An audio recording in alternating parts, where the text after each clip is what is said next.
Ladies and gentlemen, welcome to Wrestle Purist. We're live here, and as you can see, we're joined by a special guest. It's a special occasion on this Sunday because we are here on the channel and we're joined by the man of the hour, Lio Rush. Lio has graced us with his presence, and he will be breaking his silence. We have not seen him in a couple months, but he's going to kind of just speak on where he's been at and kind of just have a chat with us. So, Lio, what's going on, man? Talk to us. What's up? What's up, my man? First off, that intro music was fire. Got me ready. We appreciate that. But I'm doing good, man. I'm excited to be doing this interview. Yeah, I'm ready to step back out there in the world and kind of say my piece and get ready for 2024. So yeah, I'm ready. Absolutely, man. We're happy to hear that. We're going to get into everything. But before we do, of course, guys, please like the video, comment, subscribe, all that good stuff. We got to pay the bills. You know what I mean? So definitely do that. Send super chats, man. Leo's here. He's hanging with us. He'll answer your questions. You know what I mean? So be cool. Just ask what you guys want to ask. We're going to be hanging out here for the next little bit. And yeah, we're going to talk to Lio.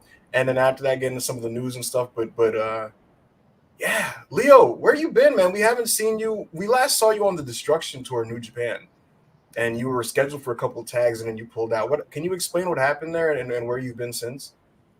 Yeah, Road to Destruction Tour. I kind of made a little joke. I made a post on Twitter talking about how I used to joke around with the roster members a lot, the guys from coming in from America or UK or wherever they were coming in to Japan, and how the name of the tour was Road to Destruction. And yeah, it was definitely that for me, at least. But I got sick. I got really sick to the point where I was throwing up blood. I ended up losing about 15 pounds. Which I'm still, currently packing weight back on and trying to get my body right, trying to get right for 2024. I'm already, not the biggest guy in the world. So losing 15 pounds did a little bit of damage to me. But they ran tests. It wasn't COVID.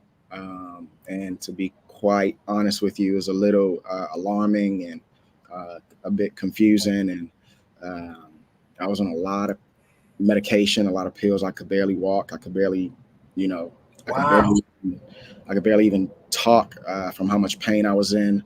I developed a hernia from all the throwing up, and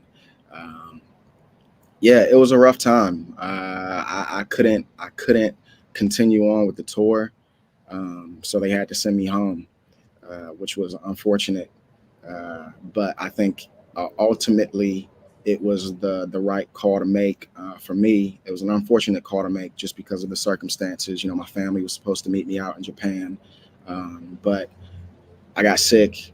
It was too dangerous for my 2-year-old to be in that environment and in that situation, and yeah, it kind of left me in a rough spot, and my personal life and stuff like that. So. Yeah, I'm sure we'll do a little deep dive into a couple of more things, but in the long run, I had to end up leaving Japan during one of probably the biggest matches of my career for the IWGP title against Mike Bailey and Hiromu. So that was pretty disappointing, but I think I had to put my health first. Of course, absolutely. Yeah. So question. So, what type of agreement were you under in New Japan? Was it like a straight up contract? Was it a verbal thing? Like, what was was it a per day deal?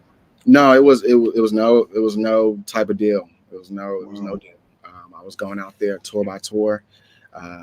We were working towards a deal. I feel like that was talked about and in the works for quite some time. That never really came to fruition. But yeah, no deal on the table. Just me going out there, putting everything on the line, sacrificing, hustling, doing what I can to try to, provide for my family the best way that I could. So, yeah. It's crazy to hear that you didn't have a deal because the company was obviously behind you. You had a crazy 2022, won the Super Junior Tag League, crazy 2023. Your matches with Hiromu Takahashi are probably my favorite Hiromu matches that he's had since breaking his neck. Your chemistry is insane. So, how do you? How's your relationship with New Japan right now? Like, obviously, they had to send you home since you got sick. But are you open to going back? Are they open to bringing you back? What's going on there? I mean, the relationship is great. The relationship is great. I don't really know what the situation is. I don't know. I don't know when I'm going back. I don't know if I'm going back. I don't know if they're interested in signing me. I don't know what really the situation is. But I know what I want. I know what is necessary in order for me to continue to, go to Japan. I think it just got to a point where, I couldn't and I can't continue to go out to Japan, months at a time, and not being able to provide for my family the way that I need to. Not even that I want to, but the way that I need to.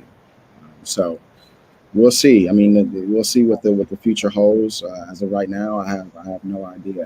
Uh, but So on your end, at least, right? yeah, Are you still willing to try to go back to what you were doing with the whole kind of going back and forth? I think you said it was between LA and Japan, correct? yeah, LA, England, Japan, DC. I've got family all over, so I've kind of been bouncing around, country to country, to state to state, for the past about 2 years now, and it's been rough. It's been pretty hard on my family. I think we were all looking for some stability. Uh, at first, being released from WWE and even leaving, AEW, I needed to I needed to venture out. I needed to go here, there, and everywhere in order to continue to, make a name for myself, in order to continue to make a living. Um, but it just got to a point where the traveling, it was just a bit too much. It was unstable. It was risky. And like I said, I think overall, me and my family were just looking for a little bit of stability, and a stable lifestyle. It's hard. A lot of wrestlers uh, don't have a lot of the responsibilities that I have. I know a few do, but it's probably a lot easier for someone who doesn't have kids to do that much traveling and spend weeks, months at a time on end, uh, you know, doing that. But I can't. I've got a 10-year-old who's in school. I've got a 5-year-old, and I've got a 2-year-old. So. It's cool, the sacrifice, the grind. I'm never afraid of the grind. I think I've shown that. I've never been afraid to sacrifice, but it gets to a point where, if it's affecting my kids, me is one thing. Mm-hmm. It's affecting my kids. Some hard conversations need to be had. Whether they want to have them or not. At the end of the day, this is a business. At the end of the Right. day, we got to do good business. We got to do smart business. We got to do right business. And I've shown my loyalty. I've shown my passion, my drive, my determination. I'm just looking to get met halfway. I don't think that's too much to ask. It's not an easy industry, bro. Like No, no, not at all. fans, I don't think they consider these things, like the real world aspects and logistics of just what you guys have to do to go about what you do performing. When it comes to travel, having to relocate if necessary for promotions and things like this. It's why I was talking a couple weeks ago about how, like, there's a generation of wrestlers who got as good as they were, but it came with a lot of sacrifice, and it came with um, a lifestyle and a travel schedule that isn't really done these days, because now people, whether you're green or not, people are trying to get signed as soon as possible, because at the end of the day, it's about stability. You feel me? So I totally understand that. Talk to me though about your time in New Japan, because I thought, just on in the ring, right? I thought you were having an amazing year, genuinely. You were getting over in Japan with those post match promos that you were cutting with the people. You were having some killer matches in tags and in singles. BOSJ was a big highlight of your year. Speak to me just from a performance standpoint. Talk to me about your 2023, how you felt about the year you were having, how the people that were paying your bills, that were paying you, how do they feel about what you were doing and what you were bringing to the table? Because I thought Lio Rush was really becoming a force in New Japan Pro Wrestling. New Japan, this year, New Japan was by far the best year in my wrestling career. I feel like I really enjoyed my time in Japan. I think from my in-ring work, from my promos, whether it was backstage promos, whether that was vignettes that I was putting on social media, whether that was promos that I was cutting in the ring, on top of being able to go back to America and be on TV with Impact and cutting promos. I just feel like I was on point. I was sharp the entire time. And I never felt better, honestly. I was in the best shape of my life. It was amazing. And being able to do that in front of a completely new audience, and in front of an audience that probably couldn't understand what I was saying half of the time, but they felt my emotion. They loved you anyway. My passion. They felt, it was real. Everything. And I don't know how many people followed my New Japan run this year while I was in Japan, but maybe more than you'd realize, to be honest with you. Everything that you saw, literally everything that you saw there, everything that I said was real. Everything came from the heart. Those fans saw me pour my eyes out in the middle of the ring. They saw me pour my eyes out backstage, talking about my family and how I wanted to relocate and bring my family to Japan, and how I was fighting for my family. All that stuff is real. It's all coming from a real place, and I think that's why it came off as genuine and as well as it did, because people felt that, and I think that's what made my run this year in Japan so successful, because it all came from a real place. I wasn't wrestling; I was fighting, and I was fighting for my life. I was fighting for my family's lives. So. I think my run in Japan was by far my best year that I've had in wrestling, for sure. And I loved every minute of it. I loved going out there, waving to the kids. I loved crying with the fans. I loved them crying when they saw me. I loved learning, the little bit of Japanese that I learned in order to communicate with them. From the fan art to going out and getting recognized at restaurants and after party clubs and stuff like that. It was amazing. It completely took me by surprise. But it was for sure some of the best moments in my career. You're somebody, you talked about Impact. You're somebody who's been literally everywhere that there is to be. You've been to Japan, you've been to England, you've been to AEW, you've been to WWE. People have their theories about what happened with AEW. You've never really spoken on it. They saw the tweet, and then the next thing you know, you were gone. Is there anything that you want to say about that? Anything that you could tell us about what happened there? I feel like it's not even necessary, and you know why it's not necessary. I think the people know why it's not necessary. It is what it is. Mm-hmm. Things just don't work out. Things just don't work out. And even with that, it's not as clear cut as that. Dealing with shoulder injuries, dealing with things going on back at home. It's a lot that people don't see. It's a lot that people don't even think about. It's not so clear cut. Twitter isn't the lead scoop. You know what I mean? That's just the, I guess, what the exclamation point was. And at the end of it, it resulted to me not being with the company anymore. Would you say it was? Would it be fair to say it was then, because of where things were going and your disagreements and some of where you were physically and mentally? Would you say it was would you categorize it as a mutual parting? Oh, for sure. For sure. It was definitely a mutual parting, and it was an understanding parting too. I think a lot of people think that there was this heavy uh, war, Mm-hmm.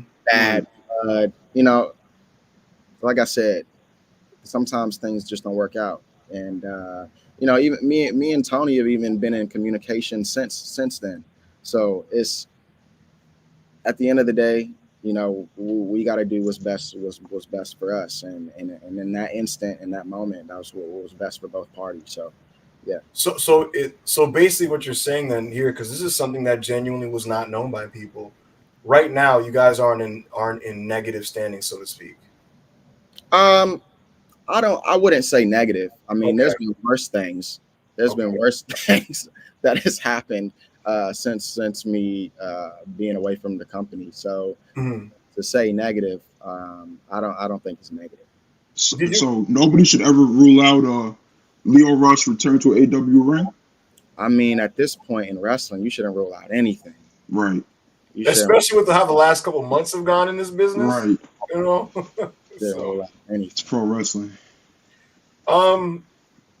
Before we move on from AEW, though, what did you think of Dante Martin? Because you were really helping him out, I thought, with the LBO Leo stuff. I was kind of into that whole thing. It was right when that was a dope run.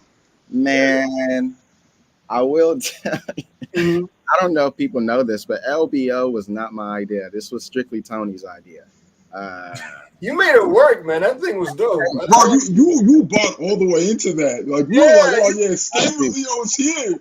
You came off like the perfect shiesty dude. You know what I mean? Hold up, I'm gonna show you. I can't show you, but I still got. Hold up, let me see if I still. Yep, I still got this note. Yeah, I don't know if you can see this or not, but that's LBO Leo. These are all the notes, man. When I walked in, they sent you a Word document. No, this is what I had to do for myself. Okay. Because as soon as I heard that we were doing the LBO, I was instantly confused, and I had to do my homework. And Tony helped me out. He had to kind of give me the rundown on it all, and it wasn't something that I necessarily wanted to do, especially coming off of the Bobby Lashley stint and being in a managing role. I was looking to do a little bit something different, but that was something that was put on me. If it was up to me, you probably would have seen something completely different. But yeah, I had to roll with it. I had to, and I think I've done that. That's not the first time that I've had to roll, with the punches and make it work. I think anything that I've been given in my career, I made it work to the fullest, and I've taken advantage of what the role was, and I made it work. So I'm glad that people enjoyed it. Dante, shout out to Dante. Dante is the man. I'm so happy to see what he's doing now. I'm glad that he's with his brother again. I'm glad that he's out there with Action Andretti, somebody who trained at the same exact school that I trained at, MCW, out in Maryland. So to me, that's a dynamic little trio right there. It's amazing to see. So, yeah. It's funny because it seems like in your career, you have an aversion to being put in that kind of managerial type of role. And I can see it because it's like in wrestling, sometimes you're almost too good at something and they pigeonhole you in that. You can't really get out of it. But at the same time, with you at least, in the times where you have been put in this role, you've been really good at it. Like I thought, even though like ideally you want Lio Rush to primarily be a wrestler, at least from my perspective, I thought that you were very good with Bobby. You know what I mean? And then with Dante. That was probably the most over Bobby ever been until he became like the Almighty and became a guy. But like Leo really helped him get over. I actually did want to ask you about that, because people that followed you on the Indies, they knew what you were capable of, even or if they saw you in 205 Live. But then you go up to the main roster, they make you a manager. Some people were upset. Other people were just like, well, look at the size of him. 2023 going into 2024 WWE. There's a lot less emphasis on size. Hunter's pushing people that he deems can work. Is a WWE return something that you're interested in? Have you communicated with Hunter since he's taken over the reins at WWE? What's your relationship like over there? I think my relationship is good. I'm always talking to people in WWE just because I mean I've been there. Right. I feel like relationships just don't fall off just because you're not there anymore. So, like I said, I wouldn't rule out anything. I'm not ruling out anything. So as a fan of me, I wouldn't rule anything out, especially with me being a free agent. I haven't been a free agent um, in a little over 2 years now, and for me to sit back and kind of see the landscape of wrestling and see what WWE is looking like, what AEW and Ring of Honor is looking like, what Impact that soon to be TNA is looking like. It's so much going on in wrestling. The possibilities are endless. I see myself fitting in on any roster. Honestly, I see an opening and an opportunity to make money and to create something genuinely special in any of these promotions. So, I mean, I can see it. I see it. I definitely see it. I definitely see it. I see myself, signing a contract with New Japan. I see myself signing a contract again with WWE. I see myself signing a contract with Impact or Ring of Honor. I mean, I've been in Ring of Honor. I started out in Ring of Honor. That was my very first contract that I had when I was 19 years old. So, it's the possibilities are endless. But at the end of the day, you hear a lot of fans say, "Oh man, why don't you just sign with this or sign with them or something?" It's not that easy. Right. It's got to be a mutual thing, and the interest on the other end has to be there. So, hey, my phone's here. I'm a free agent. I'm ready. Putting the picket fence up, the sign up, like, yo, I'm ready to go. I don't know about the picket. I don't need the picket fence. The Okay. picket fence, but I am fully I'm fully aware of where wrestling is right now, Okay. and I see where it's going. I see how I can fit in, and I see what I can bring to the table. I think a lot of people, know what I could bring to the table. I think it's just a timing thing. But whenever that time is, I'll be ready. I'm training every day. I'm working every day. You said something interesting there, Leo. You said, I see where wrestling is going and you see where you fit. I'm curious what that means to you, because I think a lot of people have different perspectives on that. You look at the landscape, you look at what's working, what's helping certain promotions, what's working within certain companies, right? What are some of the trends you're noticing in wrestling in 2023 and beyond? I think the work. I mean, overall, I think just the work with social media and just digital media and how people are utilizing uh,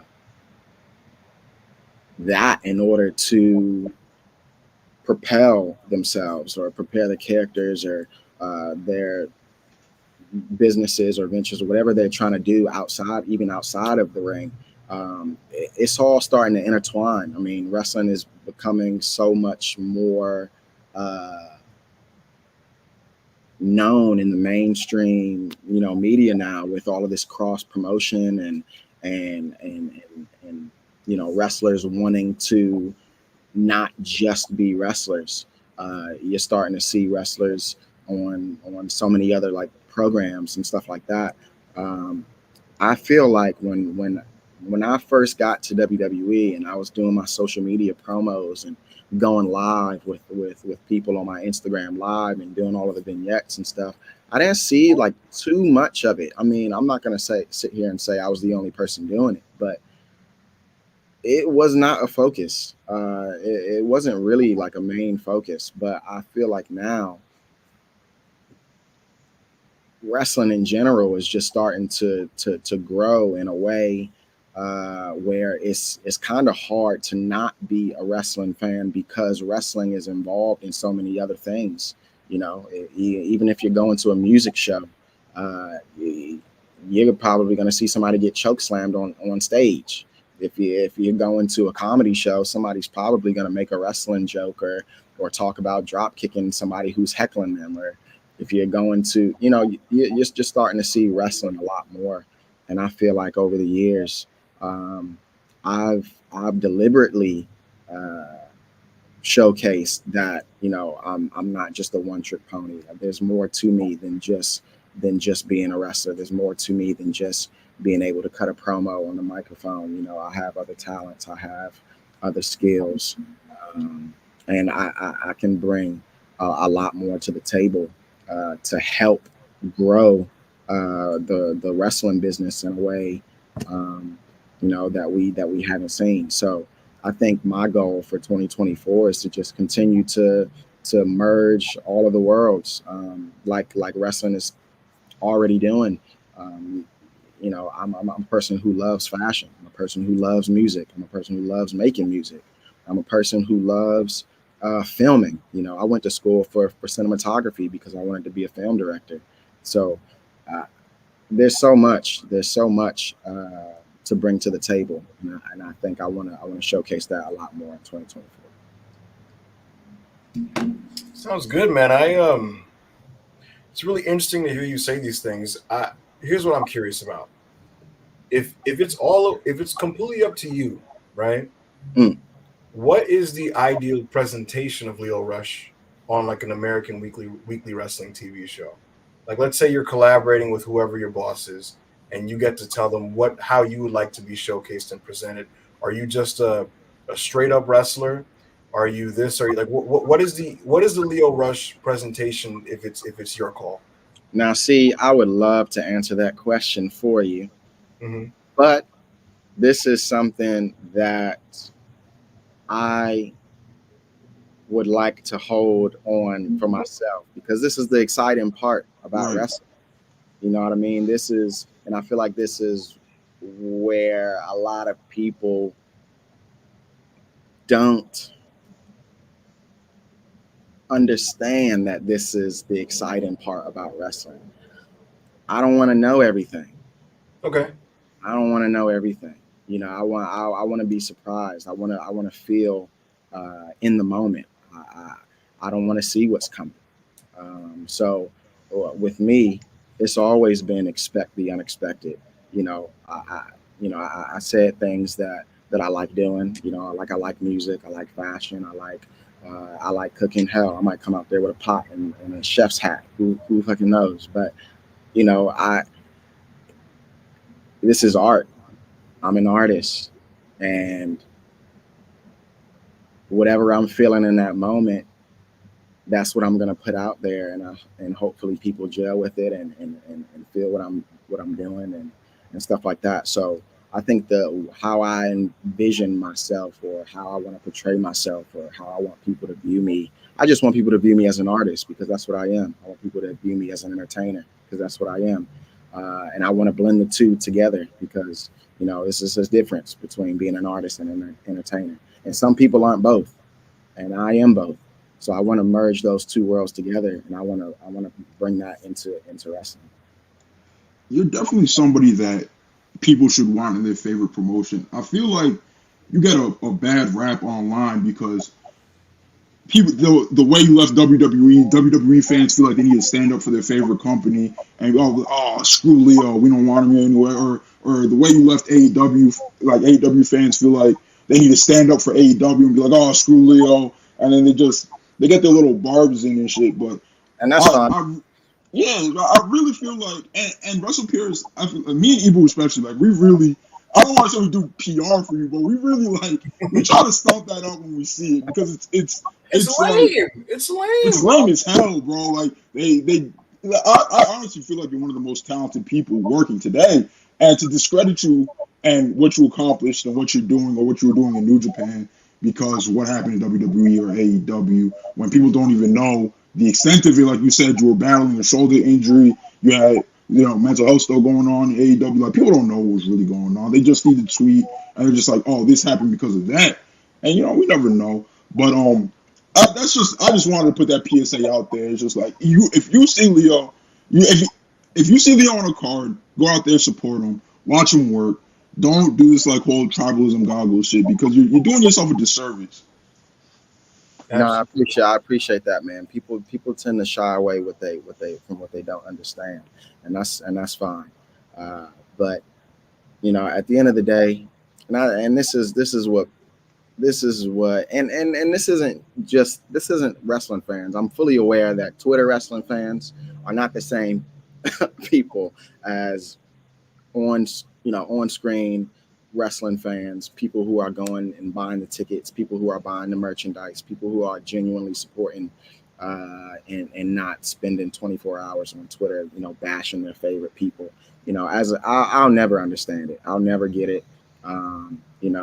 As a kid, I couldn't even imagine being a wrestling fan as a kid and going online and going and saying, "Oh, fuck you, Jeff Hardy," or fuck you, Rey Mysterio, or people, whoever was my favorite wrestler growing up. I'd never. It's very strange behavior, but it is what it is. It comes with it. But it's in a lot of ways, I feel like it's necessary. You need people like that, and if it weren't for people like that, I probably wouldn't have the drive and the determination that I have today. So if they want to say all of that, if that what makes them feel better about whatever it is they're going through, let them do it. It's their business. It's not bothering me. It's not affecting me. They're not at home. With my kids. My kids are making me happy. My wife is making me happy. My parents are making me happy. You know what I mean? Like, I don't let them say what they're gonna say. Let them hate. I love it. I love it. It makes me who I am today. I hear that, Leo. Guys, we're going to take a quick intermission to remind you guys that this is a Wrestle Pure Sunday special joined by Lio Rush. You guys remember, this is live. This is not a recorded video. Leo went straight live, no recorded, no edits. He's going to be with us here for the foreseeable little time we have here. So please send super chats. We're going to read them on the screen. We'll go through them. Ask Leo some questions. Absolutely. So send them now because we're going to go through a couple of them now. And then when we're done with that, AO, you know what I wanted to do with Leo? So we have the Wrestle Purists year-end awards, right? Oh shit. Okay. All right. So we have Wrestle Purists year-end awards, and there's a section, Leo, where the media and the wrestlers get to vote themselves. You guys have your own section of the awards, and since we have a professional wrestler live on air, I wanted to get some of your answers and some of your picks, whoever they may be, in front of the people. Let's do it. So we'll do a lightning round. We'll have some fun with it. But before we do that, guys, send some super chats. Ayo, let's go through some of them right now. We have Anjen right now, $2. We appreciate it. Leo, your favorite matches from your New Japan run? Man, I think this was from the New Japan Cup. I came out with half face paint. This was my first match with Hiromu for the IWGP Junior title. The energy in that building was insane. I don't think I've ever felt anything like that before. That has to be hands down my favorite match that I've had in New Japan so far. There you go. Anjan, thank you so much for the super chat. We have Hush, $2 super chat.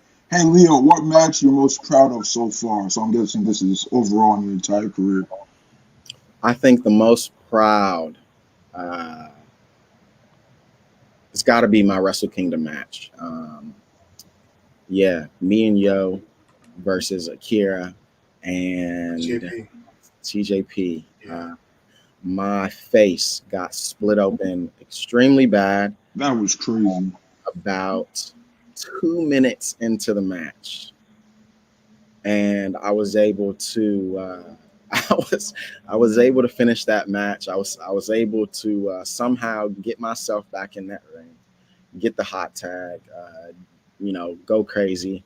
But that's the most proud that I've ever been of myself during a match. I remember laying on the floor, literally screaming in pain. and one of the young boys came over to me with a towel, asking me if I needed a towel. And I just remember thinking, like, man, I need a hospital. I don't need. What am I supposed to do with this towel, bro? Like, yo, listen, in New Japan, these guys will literally beat the shit out of each other for 40 minutes, right? Apron bumps, head bumps, and then they'll just throw a hot towel or an ice pack. So here, man, take this ice pack. Can you get me to a chiropractor? Shit is crazy. Man, that's funny. Oh my God, Hush! Thank you so much for the $2 super chat. All right. We have the homie Big Hero Chris, $2 super chat. Why did you cut your locks, man? I cut my locks because they were getting too thin. I didn't like how thin my locks were getting, and yeah, throughout the years, how I would lock my dreads was through crochet needle. And after I got sick, I took out the yarn that was in my hair, the thread that was in my hair, and my hair literally just started breaking off. Wow. I don't know. Yeah, I that really hasn't happened before. But as soon as I started seeing my dreads started to break off, I was like, all right, this time. I already knew I was going to be away from the ring for a little bit.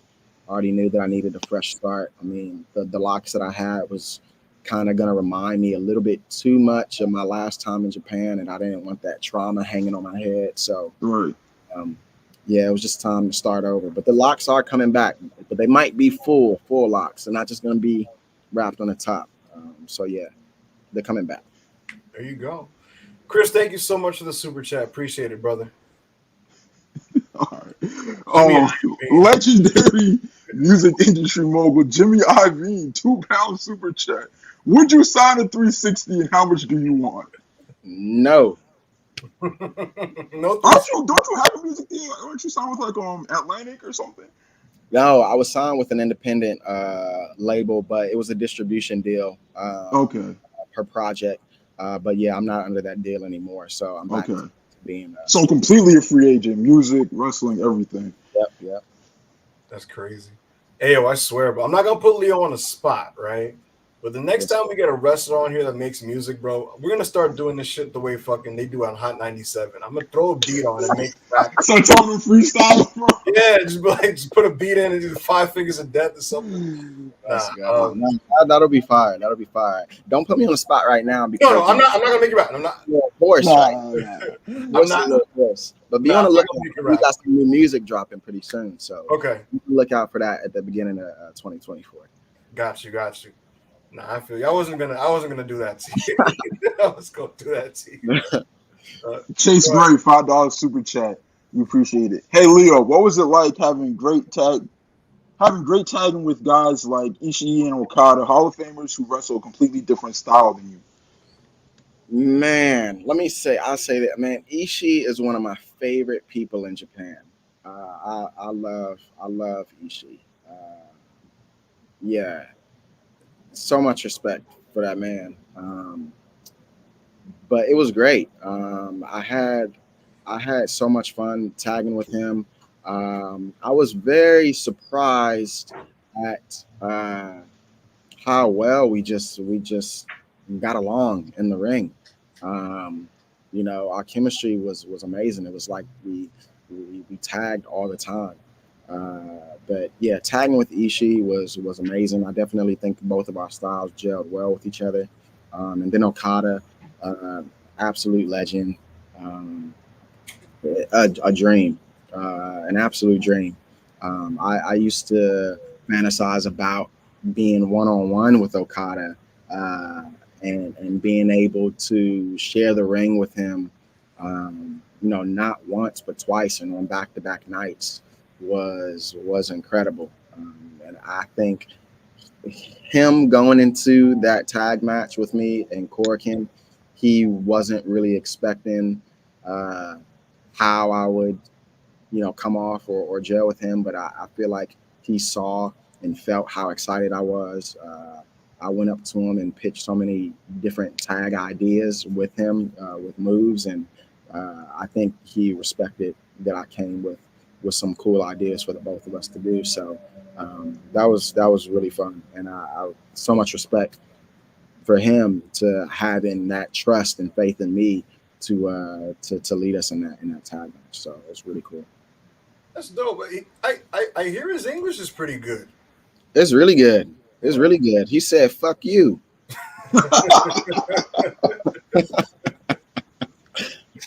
No, his English is really good. I hear. Yeah, that's what I'm saying. I remember I watched a video of him cutting like a promo in the UK like years ago, and it was pretty damn good. So, yeah.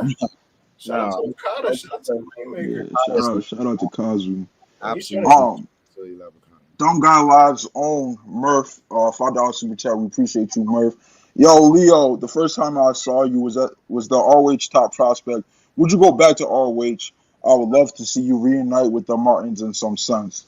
Yo, Ayo, this man wasn't watching the video. Yeah, bro, Murph, you gotta watch the product. You gotta watch the product. Leo's touched on that. It's like I watch the product, Murph. No, but Murph, I appreciate you, man. Man, that Ring of Honor top prospect tournament, that filled me with so much confidence. I feel like that was the first time where I was trusted in a position to really shine the way that I did, and being in front of that crowd and that audience, and wrestling the guys that I wrestled, at that age, being only a year in, that is a very nostalgic time period for me. Ring of Honor. When I hear Ring of Honor, it always reminds me of me being such a hungry wrestler, because during that time period of 2015, 2016, that roster was insane. And me coming in, being as young as I was, and being able to wrestle some of those guys, like the Young Bucks, like Adam Cole, Jay Lethal, teaming with Jay White, it was amazing. So thank you for supporting me, for all that time. And I can see myself there. It would be pretty cool. I think it would almost be like a little a fresh start, but with some history. And I think it'll be some cool history that a lot of people really didn't know. So yeah, I could see myself. I could see myself being back in Ring of Honor. Murph, thank you so much for the super chat. He's a part of Dumb Guy Live, which is on every couple of Sundays on the WrestlePeers channel. It is the biggest. This is a true fact. It is the biggest Puro Joshi Lucha podcast on YouTube. So definitely shout out to them. And Murph, thank you so much for the support. Leo, you were in Ring of Honor in a really interesting time. It was before like WWE really raided the indies with NXT Black and Gold, and 3-4 years before AEW was even like a dream. What was it like being in the locker room with all those future like Hall of Famers who like put their arm around you? You were only like 18, 19 years old at the time. Like, man, yes, that time period was a special time, and I think someone, and I think, I don't know if I've said it already, but I mean, he knows, but I've got to give all the props in the world to Alex Shelley. Alex Shelley bought me my first pair of wrestling trunks, real pair of wrestling trunks. And I'll never forget. I had my own pair of wrestling trunks, but they were shitty. They were so bad. But he knew that I was going to be on TV. He knew that I needed to look a little bit more, professional. So he bought me a whole full set, and I love Shelley to death, like a brother, like an uncle. Being able to team with him, it was me, Shelley, Sabin, Jay White, ACH. And Kushida. And that's a talented group of people. Yeah. I think Dijak might have been with us too around the time. Search and Destroy was our team name. I remember that. Yeah, That's the time when I think that this is the time when I first saw you. So yeah. yeah, it was really cool. That was a really cool time period. That's awesome, man. Who else in the who else in the business throughout your career would you consider as guys that have been in your corner? So many. Throughout my career, it there's a bunch. There's a good handful of people, but like I said, the one person who sticks out the most is Shelly. Shelly's been there with my shoulder injuries. When I first had my second shoulder injury back in PWG. Um, Shelly was right there. He was right there backstage with me, getting me through that pain. I'll never forget it. Um, yeah, guys like Adam Cole. Every time I see Adam Cole, it's always like, man, Lio, I just want to tell you, I've always supported you, man. I think you're great. I think you're amazing. Uh, uh, so Cole is such a cool dude.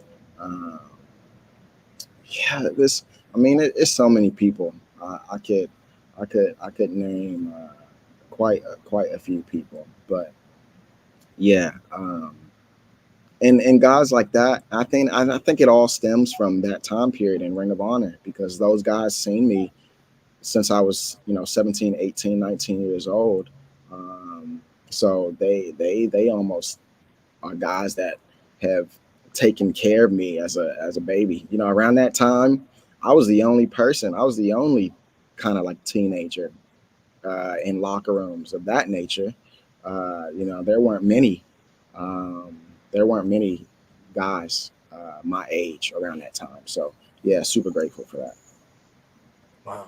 That's dope. That's dope. Russell Mobs, 6 pound super chat. Huge fan for someone so young, done so much, been so many places, had so many life experiences. How hard is it to stay motivated, focused on a goal? Um, it's not that hard to stay focused. I think it gets a little difficult to continue to stay motivated with a specific goal in mind, just because I've been able to do so much at such a young age. Um, yeah, so people used to joke with me all the time, like, don't rush, don't try to accomplish this, that, and the third within like 2-3 months because you'll run out of things to do. And now at 29 years old, I feel like I'm running out of things to do. But I mean, there's still so much to accomplish. I know.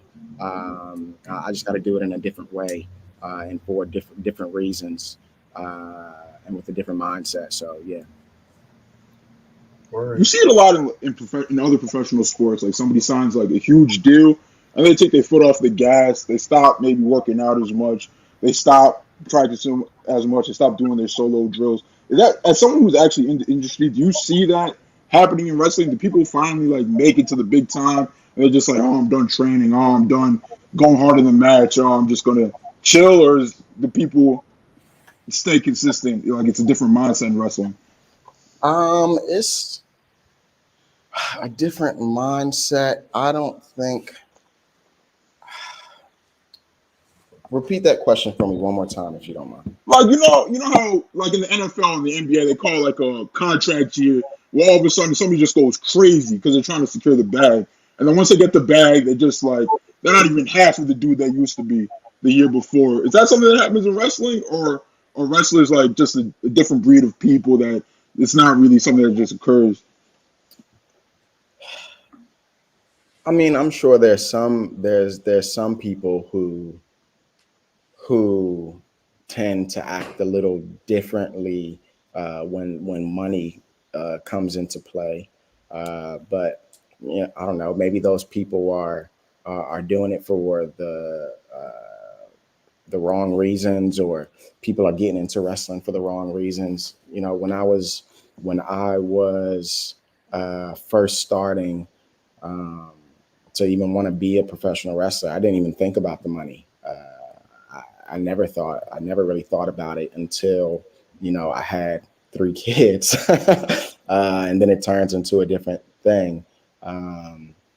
But yeah, I mean that the money is never gonna change the passion that I have for wrestling. I'm an athlete at heart.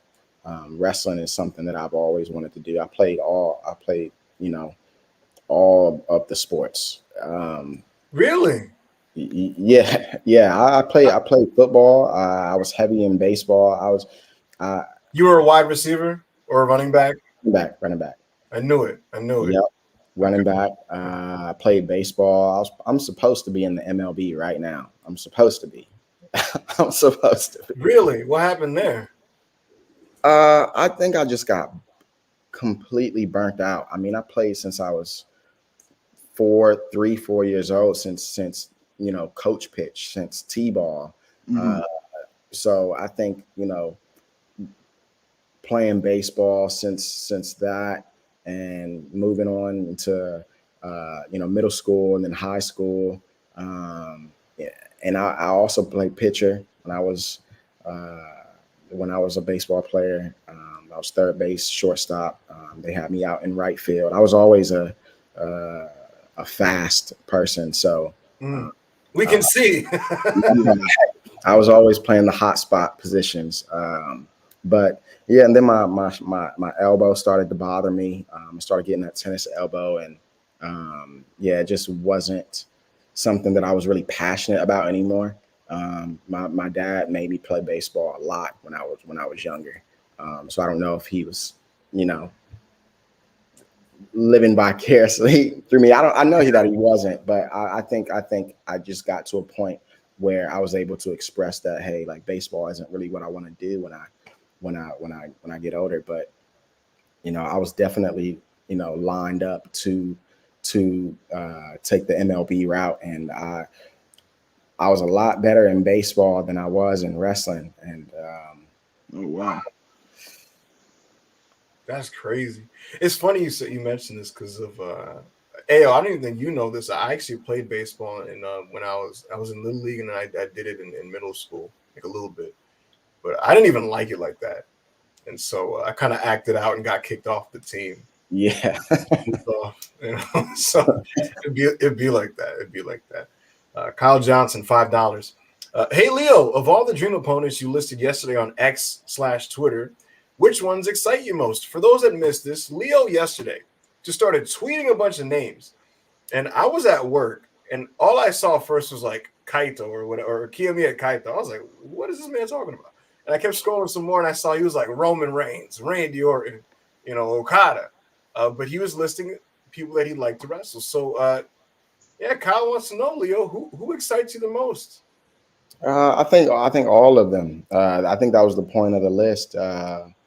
You know, I've been able to wrestle so many people. So majority of that list was guys that I've never gotten a chance to wrestle before, or uh, people that I've wrestled my first or second year in, because I know how much I've evolved as a professional wrestler. Um, and I know how much they've evolved as a professional wrestler. Like, I know Will Ospreay was on that list. I wrestled Will Ospreay when I was 20 years old. I'm now 29. So I think it'll be an entirely different match. But I know Amazing Red was on that list. I wrestled Amazing Red when I was 19. So I know that would be an entirely different match. So those are all names of people that excite me, that I feel like will bring something out of me that I'm kind of looking for in order to continue to move forward in wrestling. I know you guys said, like, how do you stay motivated? How do you stay, excited? You see opportunities to put on good matches with people that you haven't wrestled yet. So a lot of that list was guys that hopefully I get a chance to share a ring with. Absolutely, absolutely. Kyle, thank you so much for the super chat. Sebastian Lozano, $5 super chat. We appreciate you. Hey Leo, what was it like working with Vince McMahon on WWE's main roster? And what was your reaction getting called up quickly from NXT? I'm gonna skip the first question because I feel like I've answered this question so many times. How is it like working with Vince? I mean, obviously it was intense. It was good. It was great. But my reaction to getting called up so quickly, I think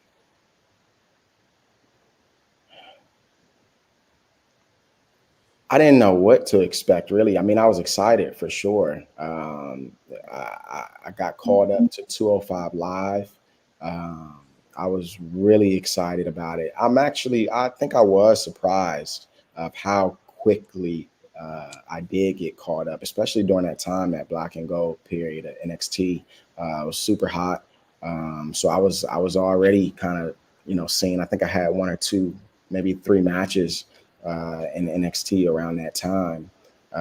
But I was already seeing and scoping out, the land, and putting dream matches in my head of who I'd like to wrestle during that time. But before I even got there, I was already, on 205 Live. Uh, but yeah, it was surprising, but I was excited because I knew that I'd be in front of a bigger audience. I'd have a little bit more of a spotlight on me. They were putting a huge spotlight on me as, one of the top cruiserweights. Uh, and I was coming in as a heel, which I was pretty excited about. Just being able to do something new and different that I really haven't been able to lean and tap into. So, yeah, getting caught up was definitely an exciting time. What was that regime telling you when it came to like wrestling on SmackDown or Raw? Like obviously you have the manager role with Bobby. Were they saying that, oh, you're gonna get in the ring eventually? We just need you to work with Bobby right now, or did it just never come up, or what was going on there? It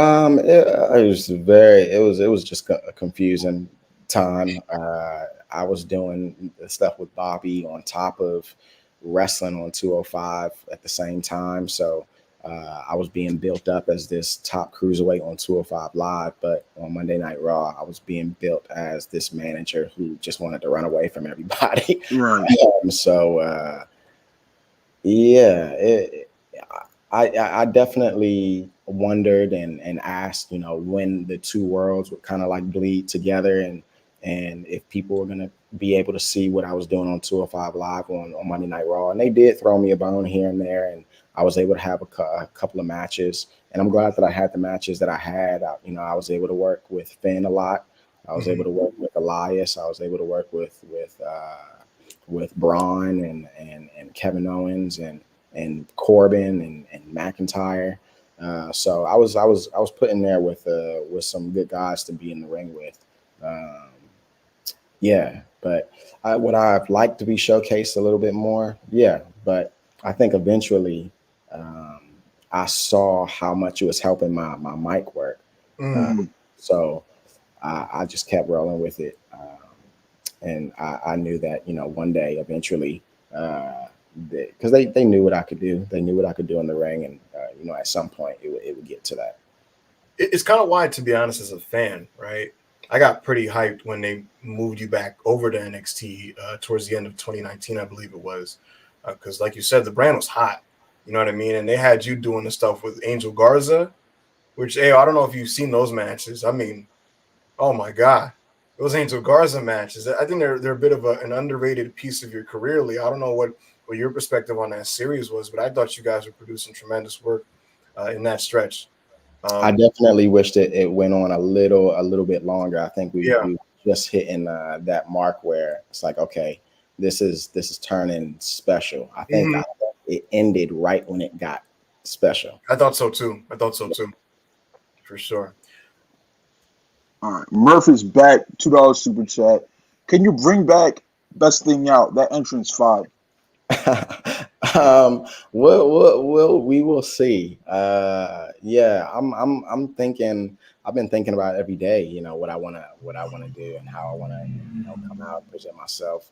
Um, I really like that song, "Best Thing Out." I think when I first made it, I knew that it was gonna be one of those entrance songs that didn't necessarily sound like a wrestling entrance song, but I knew people were gonna get behind it just because of the genre of music that it was. But I'm glad that people like that song. But we'll see. I do love that entrance song. It's pretty fire. So you've talked about reinventing yourself a couple of times here. So is the Bad Child era potentially over?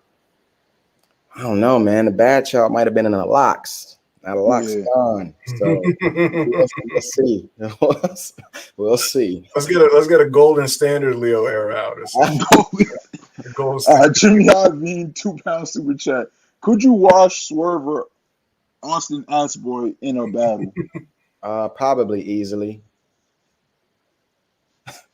Swerve. The challenge out there. Come on the channel. Let's get a Russell Pierce rap battle going. Let's do it. We'll host it. We'll host the shit. We'll just throw some beats on and let them just do their thing. Let the live audience just decide who is more fire. You know what I mean? That's to Austin Gunn and that's to Swerve Strickland. I know y'all are gonna get word of this. Someone's gonna tag you. You know what I mean? So Lio Rush, he could wash y'all in a rap battle. What I'm gonna say? No. Hey, you're supposed to believe you're the best. I don't know, bro. I tried rapping. We need the first wrestlers versus. That's what I'm saying. Like, yo, come on, man. Do this for the culture, man. We got so many wrestlers out that make music. Let's get this thing going. So the challenge has been laid out, and Lio Rush is with it. He said he'll wash anybody in this rap battle. So there you have it. But yeah, man, Leo, you agreed to do it earlier. So we have these Wrestle Pierce year-end awards. And like I said earlier, just for those that are kind of coming in now, we have a section where the media gets to vote, where wrestlers get to vote. And I'd imagine, Leo, you like to think of yourself not just as an entertainer, as a performer, but also a wrestling fan. You're still a wrestling fan, I'd imagine, correct? Yeah, no, for sure. There you go. So I'm going to give you each award along with the nominees, and we'll have fun because we're going to do this live on air. You're going to make your picks, Leo. Some of these may have wrestlers that you may or may not be quite as familiar with, but we'll still have fun with it. So we'll start with this one. Rookie of the Year 2023. Your options are Lola Vice from WWE, Yuma Anzai from All Japan Pro Wrestling, Kalani Jordan from NXT, Toga from TJPW, and Hanako from Stardom.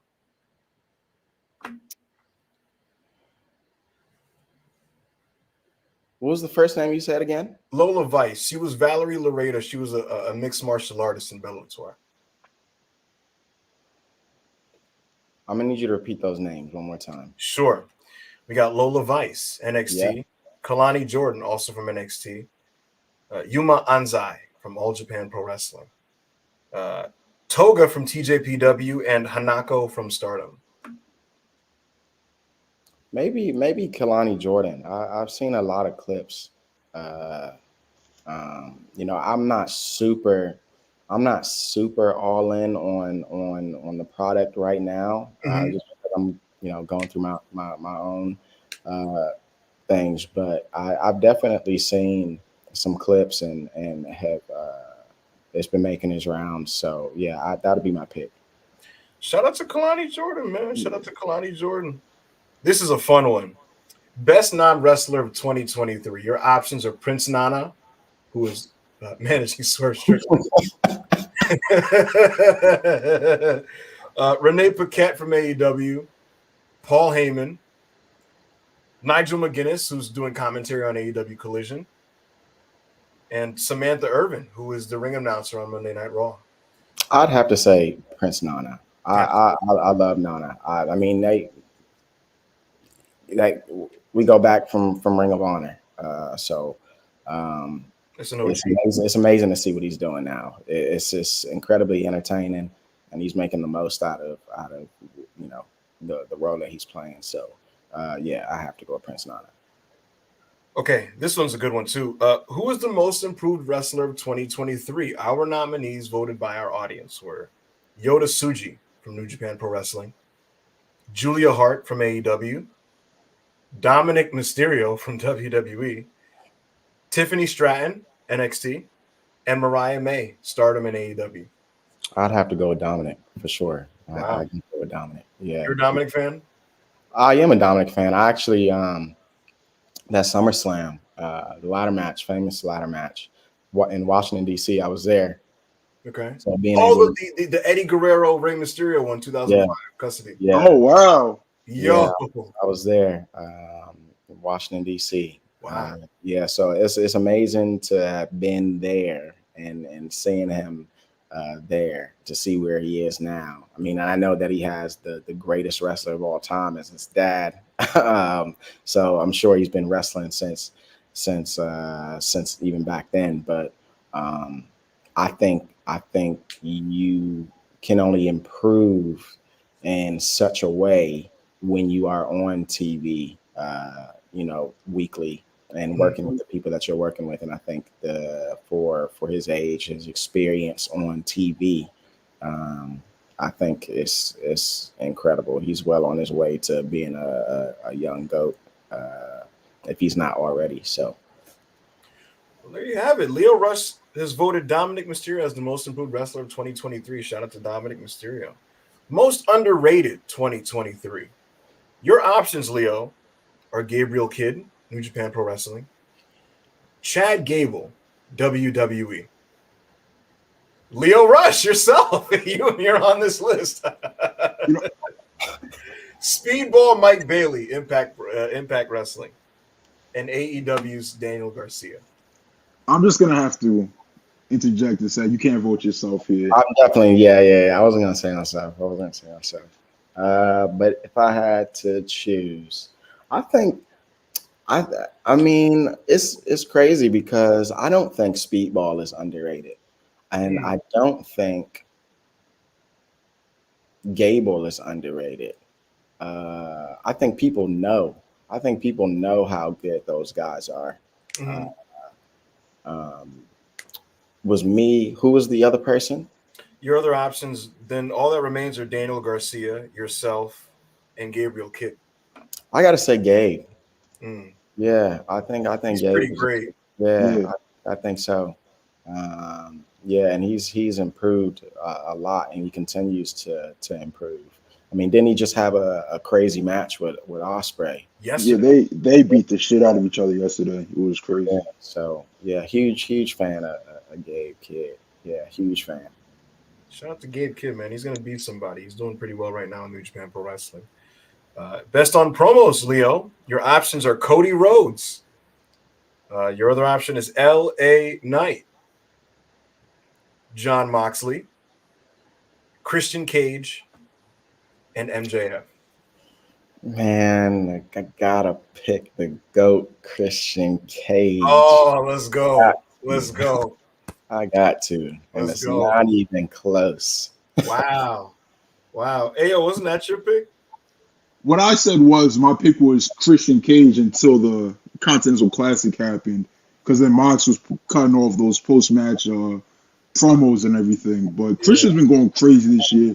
It's definitely a career year on the mic for him. Career year overall, ring, mic, presentation, everything. Right? Christian is Isn't that definitely a crazy? GOAT. Like these wrestlers that we grew up watching that are like still kind of just around being like as good as they've ever been. Like you look around in the edges in AEW and he's doing his thing. You got Christian Cage and Rey Mysterio is active, and there's still a couple other names. Like it's just kind of crazy to me. This It shit is definitely is. insane. This is crazy. Leo, Booker of the Year 2023. This is a fun one. Shuji Ishikawa, All Japan Pro Wrestling. Paniko. This man is credited as the booker of CMLL. Tony Khan, AEW. Paul Levesque, WWE. And Shawn Michaels, NXT.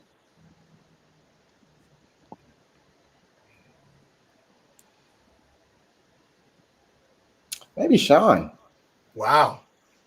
Okay. Yeah, Okay. I like Sean. I think he's doing great.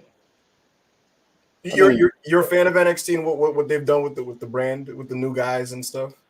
Um, yeah, I just think I love. I think from what I have seen, Mm-hmm. uh, I think they're just not afraid to try new things, like super new things, like things that you've never, you know, just wouldn't imagine that's in A wrestling. wrestling show. Yeah, I think it keeps it interesting. It keeps to Mhm. me, if it's not, and you hear different critiques here and there about, in-ring work or certain segments or whatever the case may be, but at least you're looking at new characters, you're looking at Mhm. new relationships and people interacting with each other in different ways, different kinds of groups, different kinds of personas and vignettes and stuff like that, and just how things are being presented overall. I think, um, yeah, taking a gamble on a bet on just something new, completely new. Yeah, yeah, I like that, and especially Shawn Michaels is Shawn Michaels. Mhm. Yeah, so that's my pick. Shout out to Shawn Michaels. The best show of the year, Lio Rush. Your options are WrestleMania 39 Night 1, the show that was uh, punctuated by Kevin Owens and Sami Zayn beating the Usos for the Tag Team Championships. Ooh, AEW All Out, main evented by Orange Cassidy and John Moxley in Chicago. Forbidden Door, Revolution. This was the show that had the Danielson MJF Iron Man match. Or Stardom All Star Grand Queendom. I mean, I watched that tag match with Mm-hmm. with Sammy, Kevin, the Usos, and that was probably the most cinematic, emotional roller coaster match that I've probably ever watched. Wow. So, yeah, I'd have to go with that. Yeah, that was one of my favorite matches of the year, to be honest with you. I thought that was one of the best tag matches the company's ever done. Yeah, Uh, it was really good. well, following right after that, it's kind of fitting, is the tag team of the year, Leo. Your options are the Astronauts. This is Takuya Nomura and Fuminori Abe from BJW.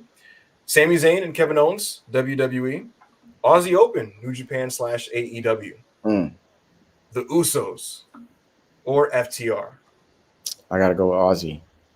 There you go. Yeah, I gotta go with Aussie, and Mm. and and I've wrestled Aussie Open. That was a match that I had with Ishii in Philly for New Japan Pro Wrestling. That was That was a great so. match. I've seen it firsthand. I felt it firsthand that Mhm. they've got such a good mind for a tag team wrestlers, uh, and yeah, I pick Aussie. You're a great team, man. Hopefully, Mark Davis can get back soon. Leo, what do you think is the promotion of the year for 2023? Your options are New Japan Pro Wrestling. Your options are AEW.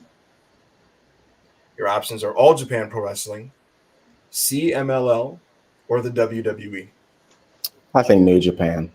Mm, Yeah, I think what New Japan has been able to do coming out of COVID has been pretty special, and I see it continuing to grow. I mean, New Japan is kind of the I feel like the backbone of everything right now. You're seeing so many people throughout, TNA, Impact, and AEW make their way through Japan and kind of come back through on the other end. They got to go through New Japan in order to you know. So I think New Japan has done an incredible job this year. The way they started the year was insane. With Wrestle Kingdom was crazy. Sakura Genesis, Dominion, like those, that run of pay-per-views was absurd. it was an And it amazing was, stretch. So many new guys also kind of emerging and getting pushed. yeah. It's really Yeah, exciting to see. yeah. Like, Yeah, I, all being these I able to think build up that many new people, new talents, stars who are Mhm. going to be the eventual faces of the company. Because a lot of these guys are not going to be able to wrestle forever. Mhm. And I think New Japan is seeing that, and that's why you're starting to see so many new stars kind of come to life and being built. And I feel like they've done an amazing job this year. It's something I've been waiting for, man. Like I'm a fan of New Japan Pro Wrestling, and like, look, listen, guys like Okada and Minoru Suzuki and Hiroshi Tanahashi, and Tetsuya Naito. These guys are always going to be staples of the product. These guys are always going to be, you know, people that are, you know what I mean? But I've been waiting to see when are some of these young lions going to make it back and be somebody or become somebody. And so to see like what Shota Umino is now, or like a Yoda Tsuji, let alone people like Coughlin and Kid now kind of integrated into the Bullet Club, for example. It's really cool to see, and seeing these guys kind of come in, get in position now to actually become difference makers for the promotion. It's led to a lot of excitement this year, I thought, especially when you were around, like, not even like to kiss ass, but I just thought that stretch in the middle of the year was really, really exciting. And you were also a part of that too. You don't discredit yourself. Like what you No, did for sure. in Best of the Super Juniors also. Oh my God. Awesome stuff. So No, thank you. I appreciate that. absolutely. Shout out to New Japan. Leo, what do you have as the match of the year for 2023? Your options are Will Ospreay. You're going to hear that name a couple times, I think. Will Ospreay versus Kenny Omega, Wrestle Kingdom 17. Swerve Strickland versus Hangman Adam Page. This was a Texas death match. AEW Full Gear. MJF versus Bryan Danielson Iron Man match. AEW Revolution. Bryan Danielson versus Zack Sabre Jr. Wrestle Dream in Seattle. Kenny Omega versus Will Ospreay. Forbidden Door. I think that Wrestle Kingdom match, that Ospreay versus Omega match was incredible, and it was incredible to see in person. So that for sure be my pick. That shit was crazy. Thought somebody was about to die in that thing. Oh my God. This is another fun one. So who do you have, Leo, as the Women's Wrestler of the Year for 2023? Your options are Athena from Ring of Honor, Rhea Ripley, WWE, Becky Lynch from WWE, Suri, who is a freelancer, but she's just recently signed with Sukeban, or Julia from Stardom. Athena, Rhea Ripley, Julia, Becky, or Suri?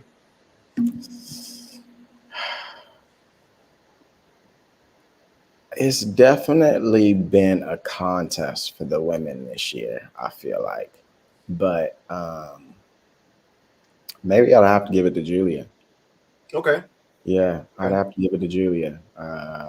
The amount of high caliber matches that she's had, and the amount of people are talking about those matches this year, and the way that she's been able to put herself on the radar, and even being able to get talked about amongst some of these other names for as a contender for this year.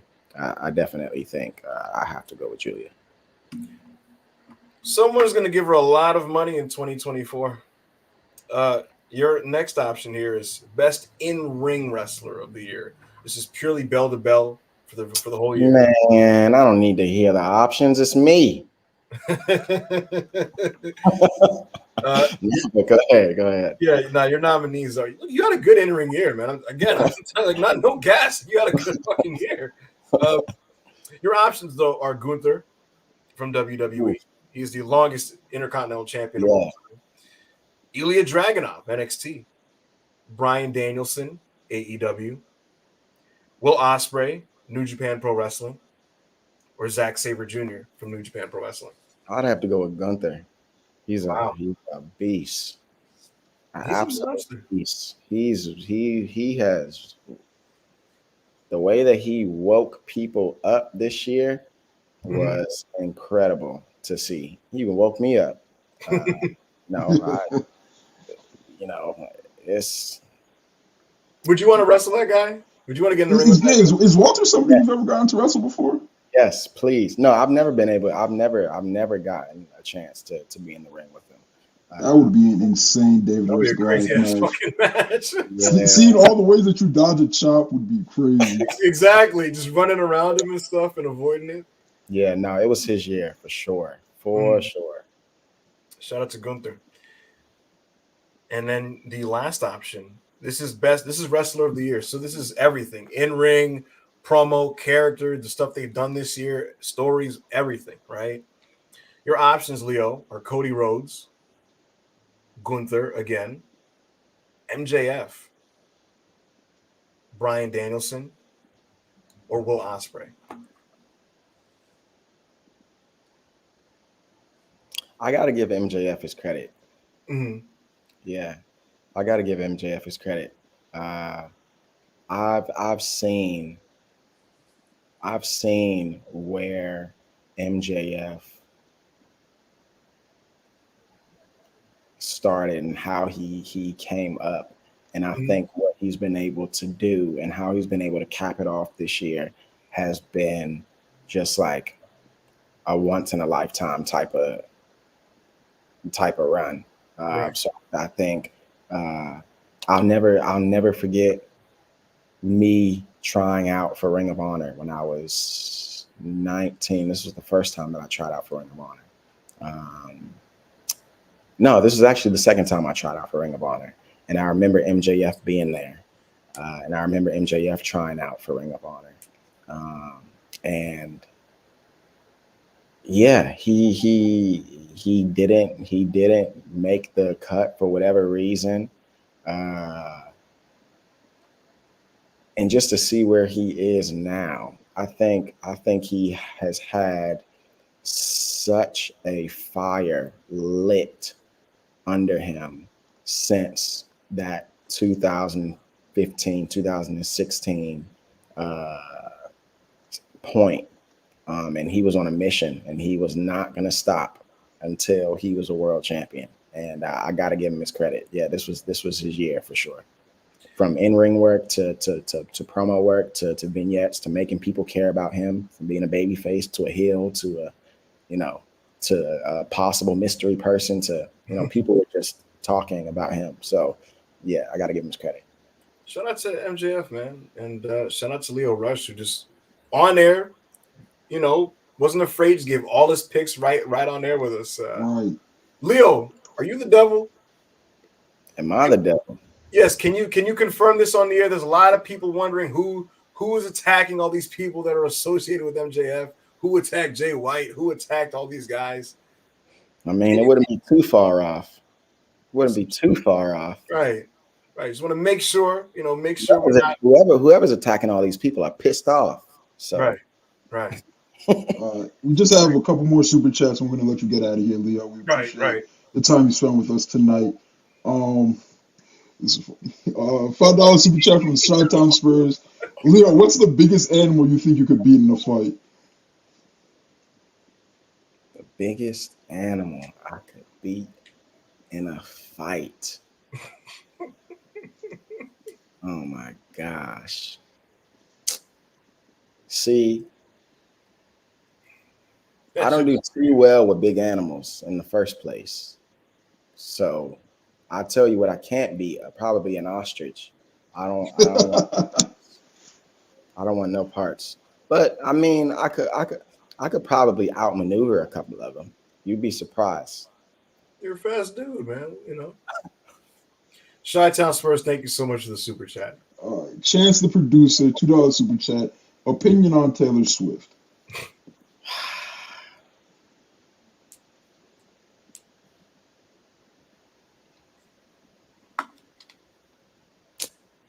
Maybe I don't have one.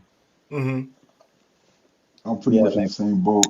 Yeah, I haven't heard much of her music since she came out. I remember she had like that song "You Belong with Me," but like that was like 10 years ago, bro. Like since then, I really haven't heard anything. But shout out to her, big star.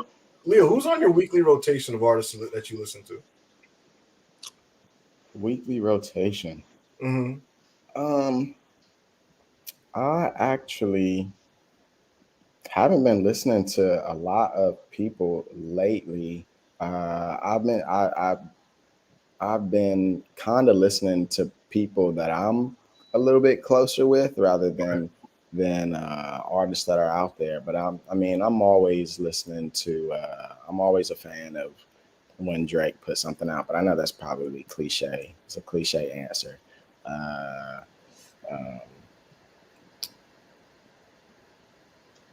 I like listening to Kid Leroy's music.